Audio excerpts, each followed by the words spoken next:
Pickleball used to mean just a wooden paddle and a plastic ball, but today you'll see players swinging aerospace-grade, highly engineered equipment. The market has exploded. We are now flooded with complex innovations, which means it's incredibly easy to drop hundreds of dollars on gear you might not need. Getting this wrong has real consequences. Buy the wrong advanced paddle and you've wasted your money.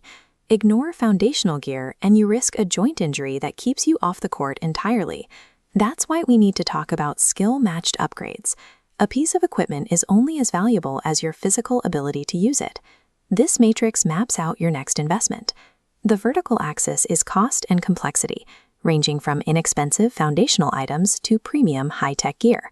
The horizontal axis is impact on gameplay, spanning from a marginal competitive edge to absolute game-saving injury prevention. The best gear doesn't exist in a vacuum. It entirely depends on matching the tool's capabilities to your current stage of progression. Let's start with the first major category, the foundational optimization of your paddle. Right now, manufacturers are heavily upgrading standard frames. We are seeing a massive shift toward titanium and advanced carbon fiber builds. These material upgrades deliver two direct physical outcomes. They significantly increase the strength of the frame while dramatically reducing the overall weight. This chart shows the trade-off. When comparing standard gear to these 2026 trends, you are trading a much higher purchase price for a noticeable reduction in arm fatigue over time. But if you are a casual player who only hits the court for short 30-minute games, you are highly unlikely to notice that return on investment. Your arm isn't getting fatigued enough to justify the cost. The same logic applies to the new advancements in outdoor ball technology. New materials are being tested to create balls that offer improved wind resistance and a much more consistent bounce, especially in harsh outdoor environments. The trade-off here is muscle memory. Transitioning to these newer, heavier balls requires a mandatory adjustment period if you are used to the older, lighter indoor versions. These material upgrades offer clear, objective physical benefits, but their true return on investment scales linearly with the duration and intensity of your play sessions. Then there is the shift toward data-driven optimization. We are seeing a huge push toward retrofitting traditional gear with complex digital tracking. You can now buy high-tech smart paddles with built-in sensors that sync directly to your smartphone or tablet. The industry is focusing heavily on providing you with real-time feedback regarding your swing speed, your paddle angle, and the force of your impact. This expands into wearable tech too. Smartwatches and fitness trackers are now being designed to monitor your specific biometric data during a match. These wearables actually process that recorded performance data to provide you with automated coaching tips and strategies. But you have to weigh the core trade-off. You are combining a premium upfront cost with a massive, ongoing technical learning curve. There is a strict skill prerequisite here. To actually adjust your swing angle based on raw smartphone data, you must already possess the fundamental mechanics to make that physical correction. Tracking biometrics and swing paths can easily lead to data overload. If you haven't mastered basic strokes yet, worrying about your exact swing speed is just going to distract you.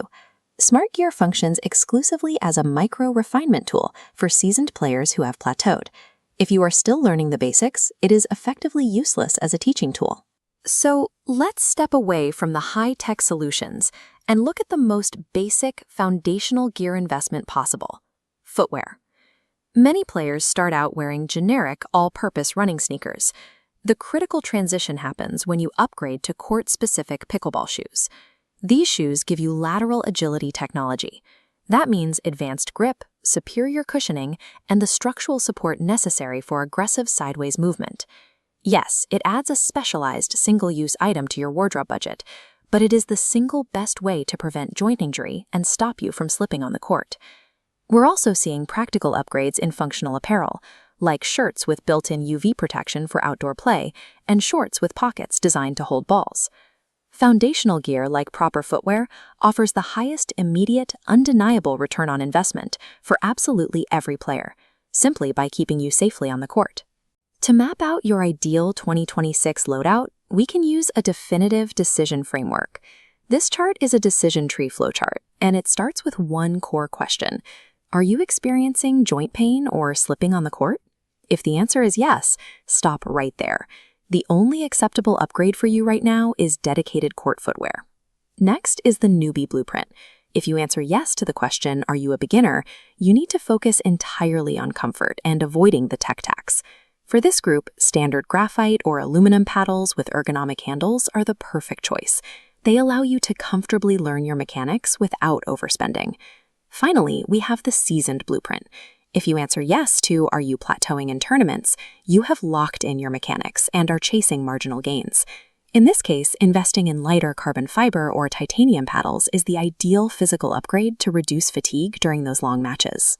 And for smart gear, only make this investment if you have the time and the analytical desire to actually drill and correct your form based on post-game stats. The bottom line is this: don't buy the 2026 hype blindly. Figure out where the friction is in your current game and invest your budgets